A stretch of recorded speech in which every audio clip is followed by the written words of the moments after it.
প্রিয় দর্শক, আজ আমরা এমন একটি গভীর ও অত্যন্ত গুরুত্বপূর্ণ বিষয়ে আলোচনা করব যা প্রতিটি মানুষের জীবনের মৌলিক প্রশ্নের উত্তর দেয়।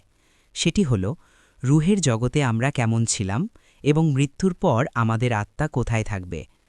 আদিতে আল আমিন অর্থাৎ মহান আল্লাহ একাকী ছিলেন, কেউ তার সমকক্ষ ছিল না এবং তিনি কিছু সৃষ্টি করেননি। অতঃপর তার ইচ্ছায় মহাবিশ্ব সৃষ্টি হল। মহাবিশ্বের মাঝখানে মানুষের সৃষ্টি ও তাদের জন্য পরিকল্পিত জগৎ রূপায়িত হল।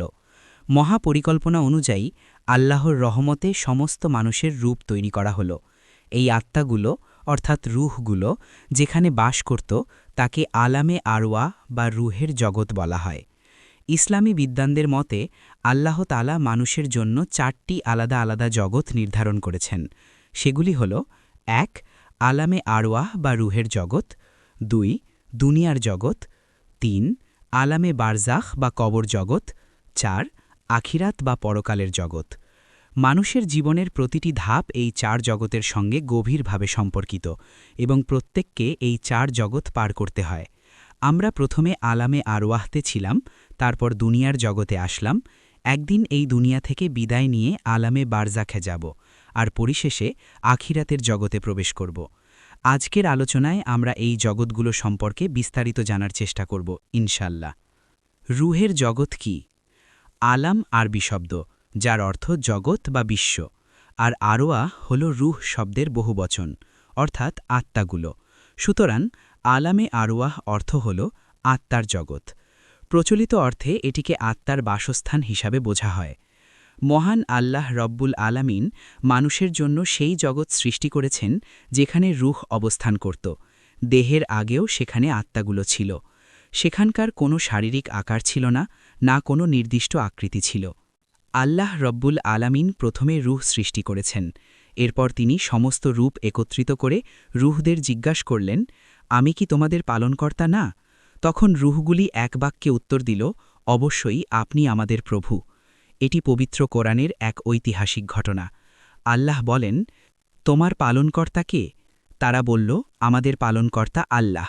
সূরা আল আরাফ 172। এই ঘটনাটি তখন ঘটে যখন আল্লাহ বনি আদমের পূর্বপুরুষদের পিঠ থেকে তাদের সন্তানদের বের করে নিয়ে এসে তাদের থেকে সাক্ষ্য নেন। তারা স্বীকার করে যে আল্লাহ তাদেরই প্রভু, পালনকর্তা। তাই বোঝা যায় মানুষের দেহ সৃষ্টির পূর্বেই আল্লাহ রুহ সৃষ্টি করেছেন এবং তাদের সঙ্গে কথোপকথন করেছেন। রুহের জগতে সকলেই মুমিন ছিল। রুহের জগতে কেউ কাফের বা মুশরিক ছিল না। সেখানে সবাই আল্লাহর একত্ব স্বীকার করেছিল। তাই শিশুরা যারা মৃত্যুবরণ করে তাদের পাপ ধরা হয় না, তারা জান্নাতে প্রবেশ করবে। একইভাবে পাগল ব্যক্তি বা অজ্ঞ মানুষদেরও কোনো পাপ নেই, কারণ তারা রুহের জগতে আল্লাহর রবত্ব স্বীকার করেছিল। মহানবী সাল্লাল্লাহু আলাইহি ওয়াসাল্লাম বলেছেন, প্রত্যেক মানুষ জন্মগতভাবেই ফিতরাত অর্থাৎ আল্লাহর প্রতি ঈমান নিয়ে জন্মগ্রহণ করে, কিন্তু পরবর্তীতে পারিপার্শ্বিক প্রভাব, পিতামাতা ও সমাজ তাদের পথ পরিবর্তন করে। আমরা যখন আলামে আরওয়াহতে ছিলাম, সবাই আল্লাহর প্রভুত্ব স্বীকার করেছিল। এই স্বীকৃতির পরীক্ষা নেওয়ার জন্যই আল্লাহ আমাদের দুনিয়ার পাঠিয়েছেন। দুনিয়া হল পরীক্ষাক্ষেত্র, যেখানে মানুষের আমল বিচারিত হয়। আল্লাহ আমাদের জিজ্ঞাসা করেন, আমি কি তোমাদের পালনকর্তা? আমরা কি তা মনে রেখেছি নাকি ভুলে গেছি? মৃত্যুর পর আত্মার অবস্থান। এখন আসি সবচেয়ে গুরুত্বপূর্ণ প্রশ্নে, মৃত্যুর পর আমাদের আত্মা কোথায় যাবে? ইমাম ইবনুল করিম আল জাউজি তার বিখ্যাত গ্রন্থে এই বিষয়ে বিস্তৃত আলোচনা করেছেন। তিনি বলেছেন, মৃত্যুর পর আত্মার অবস্থান নিয়ে বিভিন্ন মতবাদ রয়েছে। কেউ বলেন আত্মা একটি নির্দিষ্ট স্থানে থেকে যায়, কেউ বলেন আত্মা দুনিয়ার বাইরে মুক্ত ঘুরে বেড়ায়, আবার কেউ মনে করেন আত্মা আল্লাহর কাছে থাকে। মোট কথা, মৃত্যুর পর আত্মা বিভিন্ন মর্যাদা ও স্থানে অবস্থান করে। যেমন শহীদের আত্মা জান্নাতের দরজায় অবস্থান করে। বুখারী শরীফের হাদিসে এসেছে, শহীদগণ জান্নাতের দীপ্তিময় গম্বুজ বিশিষ্ট স্থানে বসবাস করেন এবং তাদের জন্য জান্নাত থেকে খাবার আসে। আত্মার অবস্থান নিয়ে বিভিন্ন মতবাদ। কিছু আলেম বলেন আত্মা দেহ থেকে বের হয়ে আসমানে ফিরে যায়। মুমিনদের জন্য জান্নাতের দরজা খুলে দেওয়া হয় এবং তাদের নাম ও আমলনামা লিপিবদ্ধ হয়। অপরপক্ষে কাফেরদের জন্য আসমানের দরজা বন্ধ থাকে এবং তাদের নাম আমলনামায় সিজ্জিনে লেখা হয়।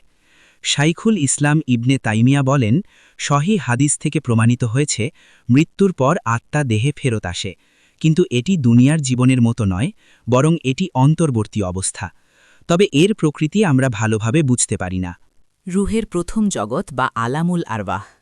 আল্লাহ তাআলা অসংখ্য রুহ সৃষ্টি করে আগত ও অনাগত সকল রুহকে তিনি আলামুল আরওয়াহতে সংরক্ষিত রেখেছেন, যার কোনো একটা আমার রুহ, কোনো একটা আপনার। আমাদের অনেক সময় অপরিচিত কাউকে দেখে খুব পরিচিত মনে হয়, কিন্তু স্মরণ করতে পারি না তাকে কোথায় যেন দেখেছিলাম, বস্তুত তাকে দেখিনি। এ সম্পর্কে রাসূল সাল্লাল্লাহু আলাইহি ওয়াসাল্লাম বর্ণনা করেছেন, হতে পারে এমন যে আলামুল আরওয়াহতে তাকে দেখেছিলে, সেখানে আমরা লক্ষ কোটি বছর অবস্থান করেছিলাম। আল্লাহই জানেন তা কত দীর্ঘ সময়। রুহদের সেই মহা সমাবেশে আমরা কেউ কারো আত্মীয় ছিলাম না, এমনকি নারী পুরুষ বা কোনো কিছুই ছিল না, ছিল শুধুই রুহ বা আত্মা। সেই জগতে আমরা শুধুমাত্র আল্লাহকেই চিনতাম, আর কিচ্ছু না। আমরা আমাদের আশেপাশে আরও আত্মাকে দেখতে পেতাম, কিন্তু ফেরেশতাদের মতো শুধু আল্লাহর জিকিরই তখন একমাত্র কাজ ছিল। মাতৃগর্ভ বা রুহের দ্বিতীয় জীবন। রুহের দ্বিতীয় জীবন তথা মায়ের গর্ভে আমরা স্বেচ্ছায় যেতে পারিনি। আল্লাহ তার ইচ্ছায় যখন যে রুহকে নির্বাচন করেন, আলামুল আরওয়াহ থেকে মায়ের ভ্রূণে স্থাপনের জন্যে সে রুহকেই পাঠান। কোন রুহ আলামুল আরওয়াহ থেকে যাওয়ার জন্য নির্বাচিত হবে তা সে কিছু আগেও জানতে পারে না। যখন আল্লাহ আমাদের রুহকে আলামুল আরওয়াহ থেকে মায়ের ভ্রূণে স্থাপন করার জন্য নির্বাচন করেন, ততদিনে আমাদের মায়ের গর্ভে ভ্রূণের বয়স 4 মাস হয়ে যায়। সূরা মুমিনুন ও সহিহ বুখারীর হাদিসের বর্ণনা থেকে পাওয়া যায়, ভ্রূণের বয়স 120 দিন হওয়ার পর তাতে রুহ দেওয়া হয়। যদিও 1.5 মাসের মধ্যেই ভ্রূণের হার্টবিট শুরু হয়ে যায়, কিন্তু রুহ দেওয়ার আগ পর্যন্ত তা জীবনের শুরু নয়। মাতৃগর্ভেও আমরা আরামে ছিলাম। আল্লাহর ইচ্ছায় আমরা পরবর্তী জীবনে আসতে পেরেছি, আলহামদুলিল্লাহ।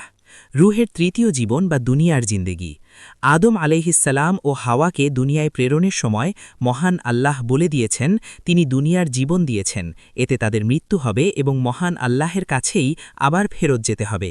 এই দুনিয়ার মোহে যেন আমরা আমাদের সত্যিকারের গন্তব্য ভুলে না যাই, তাই আল্লাহ আমাদেরকে সালাত, সওম এই ইবাদাতগুলো দিয়েছেন। 5 ওয়াক্ত সালাত দিনের বিভিন্ন সময়ে দেওয়া হয়েছে, যেন রুহ নির্দিষ্ট বিরতির পর পর আল্লাহর সাথে সংযুক্ত থাকতে পারে। দুনিয়ায় 60-70 বছর বা তার কিছু বেশি সময়, অর্থাৎ দুনিয়ার জীবনের যেই পরিসমাপ্তির সাথে সাথেই মালাকুল মাউত চলে আসে জান কবজ করতে, তখন সকলেরই, বিশ্বাসী বা অবিশ্বাসীর মনে পড়ে যাবে যে সে একটি রুহ, কোথায় তার আদিবাস ছিল এবং দুনিয়া থেকে সে কোথায় যাচ্ছে। এও উপলব্ধি হবে যে দুনিয়ায় ফিরে আসার কোনো পথ নেই। আর তাই যে নিজের মৃত্যুর সময় ফেরেশতাকে দেখতে পেল, তৎক্ষণাৎ তার জন্যে তওবার দরজা বন্ধ হয়ে গেল। অন্তিম মুহূর্তে কারও তওবা কবুল হয় না। মৃত্যু হওয়ার সাথে সাথে দেহ থেকে রুহ পৃথক হয়ে চতুর্থ জীবনে চলে যাবে। রুহের চতুর্থ জীবন বা বারজাখ। আরবি বারজাখ শব্দের অর্থ পর্দা, আবরণ, ঢাকনা বা বেড়া। মানুষের মৃত্যুর পর থেকে কিয়ামতের জন্য সিংগায় ফু দেওয়ার আগ পর্যন্ত এই জীবনের ব্যাপ্তি। মানুষের মৃত্যুর পর পরিবার পরিজন সবার সাথেই যোগাযোগ ছিন্ন হয়ে যায়। দেহকে কবরে দাফন করে দেওয়া হয়। কবর শুধু মাটির গর্তের অর্থেই সীমাবদ্ধ নয়, বরং যেখানেই মানুষের মরদেহ বা তার অংশসমূহ থাকবে সেটাই তার কবর। কাউকে কবর দেওয়া হোক বা নাই হোক, আত্মাকে বারজাখের জীবন যাপন করতেই হবে। কর্মফল অনুযায়ী রুহকে বারজাখের ইল্লিয়িন বা সিজ্জিনে নিয়ে যাওয়া হবে। পুণ্যবান রুহকে ইল্লিয়িনে এবং পাপী রুহকে সিজ্জিনে রাখা হবে। সূরা মুতাফফিফিনের অধিকাংশ জুড়েই উভয়ের বর্ণনা করা হয়েছে। আমরা দুনিয়ার জীবনে পরিবার পরিজন, বন্ধু-বান্ধব ছেলে চলে যাব, তেমনি ইল্লিয়িনে একটি নতুন পরিবারের সাথে মিলিত হব। রাসূল সাল্লাল্লাহু আলাইহি ওয়াসাল্লাম বর্ণনা করেছেন, ইল্লিয়িনের সদর দরজায় থাকা ফেরেশতাদেরকে সেখানের অধিবাসীরা বারবার জিজ্ঞাসা করতে থাকে দুনিয়া থেকে কেউ এসেছে কিনা। যখনই নাম ঘোষণা করা হয়, তার পূর্বপুরুষ ও আগে মারা যাওয়া এমন রুহ সবাই স্বাগত জানাতে সদর দরজায় ছুটে আসে। সে তখন উপলব্ধি করতে পারে এখানেই আসলে সবচেয়ে বড় পরিবার তার জন্য অপেক্ষা করছিল। পূর্বের ওরা নতুনের কাছে সবার খবর জানতে চাইবে। তবে এটা শুধুমাত্র ইল্লিয়িনের ক্ষেত্রেই হবে। আল্লাহ আমাদের ইল্লিয়িনে যাওয়ার সৌভাগ্য দান করুন, আমিন। আল্লাহ আমাদের রুহের পঞ্চম জীবন থেকে রুহের ষষ্ঠ জীবন, জান্নাত বা জাহান্নামে ভিন্ন ভিন্ন দেহে স্থানান্তরিত করবেন। জান্নাতীর দেহ ও জাহান্নামীর দেহ একরকম হবে না। জাহান্নামীর দেহ বড় হবে যেন শাস্তি শাস্তির ভোগান্তিও বেশি হয়, সেখানে সীমাহীন আযাব চলতে থাকবে।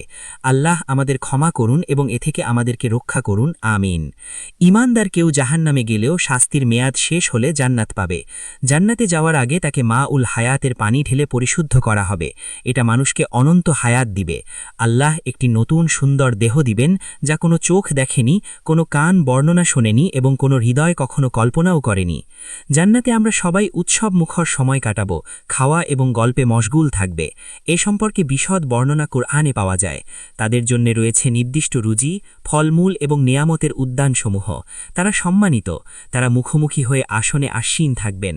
তাদেরকে ঘুরে ফিরে পরিবেশন করা হবে স্বচ্ছ পানপাত্র, সুশুভ্র, যা পানকারীদের জন্য সুস্বাদু। তাতে মাথা ব্যথার উপাদান নেই এবং তারা তা পান করে মাতালো হবে না। তাদের কাছে থাকবে নত আয়তলোচনা তরুণীগণ, যেন তারা সুরক্ষিত ডিম। জান্নাতে আমাদের আর মৃত্যু হবে না, আমাদের প্রথম মৃত্যু ছাড়া, এবং আমরা শাস্তিপ্রাপ্তও হব না। নিশ্চয়ই এটাই মহা সাফল্য। সূরা আস-সাফফাত।